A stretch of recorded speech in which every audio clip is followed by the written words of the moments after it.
देवों की भूमि उत्तराखंड का केदारनाथ धाम। यहाँ तक आने के लिए आपको 22 किलोमीटर ट्रैक करना पड़ता है, जिसकी ऊंचाई है 3558 मीटर यानी 11,754 फीट के करीब। लेकिन पहली बार आज तक डिजिटल जो है 3,500 फीट ऊपर आया है, ताकि आपको बता सके कि 10 साल पहले केदारनाथ हादसा जो हुआ था उसके बाद अब तक यहाँ पर क्या क्या चीज़ें बदल चुकी हैं।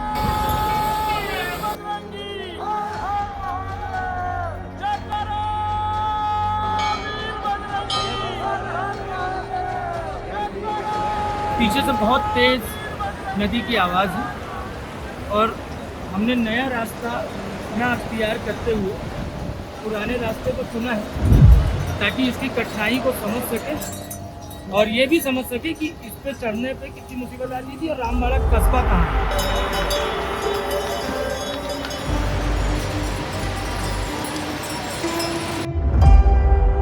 हम इस टाइम रामबाड़ा से करीब 1 किलोमीटर पीछे हैं और मैं आपको दिखाना चाहता हूँ कि 10 साल पहले जो प्राकृतिक प्रलय आया था उसके निशान आज भी बाकी हैं। मेरे पैर के ठीक सामने यहाँ नटबोर्ड लगा है कंक्रीट का, जिस पे खंभे लगाए गए थे और ये पूरा एक लाइन बना हुआ है, जिसको आप देखेंगे तो आपको पता चलेगा कि यहाँ पर कभी शेड हुआ करता था, अब वो शेड नहीं है। आप सामने की तरफ देख रहे हैं कटे हुए पहाड़ों का हिस्सा जो है, लैंडस्लाइड जैसा हिस्सा जो दिख रहा है, ये हिस्सा है पुराना टूटा हुआ फ्लड से। और मेरे दाहिनी तरफ जो है ये भी उसी का हिस्सा है। ये बराबर हाइट पे हैं और इस ऊंचाई तक पानी का बहाव बहुत तेजी से आया था। अभी हम लोग इस समय रामबाड़ा पे हैं। यहाँ से केदारनाथ की यात्रा जो है वो करीब 9 किलोमीटर बसती है। मंदाकिनी के बीच ऊपर थोड़ा सा हाइट पे नीले रंग के टेंट्स लगे हुए हैं ऊपर की तरफ। उस हाइट तक प्रलय के समय पानी बह रहा था और सामने जो है सफ़ेद पहाड़ है, उस पहाड़ के ठीक नीचे आपको एक बड़ा पत्थर दिख रहा होगा।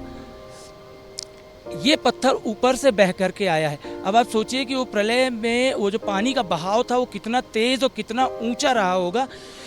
अभी हमारे साथ भगत सिंह जी हैं। भगत सिंह जी यहाँ के पुराने निवासी हैं। भगत सिंह जी, आप हमें बताएंगे कि आपके साथ उस समय क्या क्या हुआ था? सर, ये हुआ था कि 2-3 दिन से लगातार पानी आ रहा था, बरसात हो रही थी। इसके बाद शाम को 6 बजे हम खाना खुना बना रहे थे। 2 घोड़े थे मेरे और ये बच्चे थे मेरे साथ, एक बच्चा था लड़का। तो हम जब बरसात ज़्यादा आने लगे, ऊपर से टूटने लगे, पहाड़ आने लगे नीचे, तो उसके बाद हम घोड़े छोड़ के हम ऊपर चले गए जंगल में। ये जंगल के अंदर चले गए। तो वहाँ एक रात को यहाँ पर रहे, फिर सुबह निकले और आगे चले गए ऊपर। तो हमारे साथ वाले कुछ ऊपर निकल गए, तो वो ऊपर ही वो चोटियों पे चले गए। फिर हम नीचे आए, बच्चे चढ़ा नहीं, तो उसके बाद मैं उसको लेके नीचे आया। तो यहाँ आया, यहाँ कुछ भी नहीं बचा था। तो घोड़े खच्चर सारे बह गए थे, आदमी लोग बह गए थे। तो तब आए तो थोड़ा सा यहाँ पे बचा था, ये सारे की सारे बह गए। सिर्फ 2 दुकानें यहाँ पे बची, वो लास्ट में सारा ये पूरा बह गया यहाँ से। ये दाहिनी तरफ जो है ये नया रास्ता है, पुराने रास्ते से करीब 2 किलोमीटर लंबा है।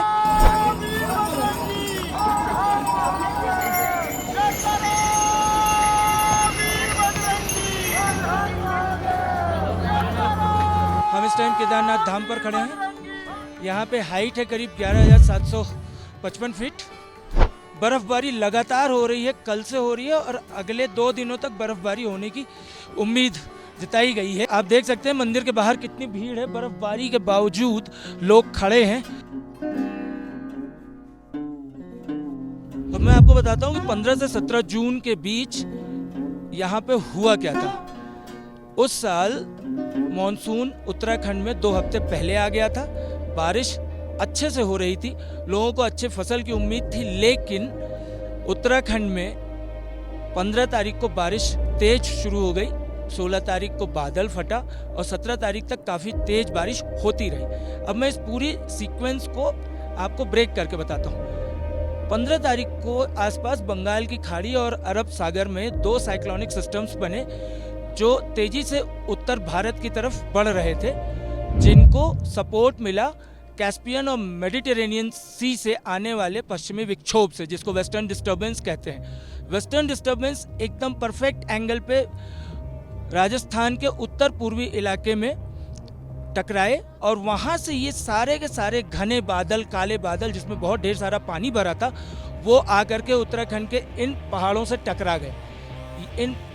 इन पहाड़ों पर जो है बादल रुक गए, उन्हें बाहर निकलने का और फैलने का कोई मौका नहीं मिला, जिसकी वजह से सारे के सारे बादल का पानी जो है वो यहाँ पे एक बार में फट गया और ये जो चोराबाड़ी लेक है उसकी दीवार टूटी और ये फ्लैश फ्लड ने पूरे केदारनाथ घाटी से लेकर के और हरिद्वार तक तबाही मचाई।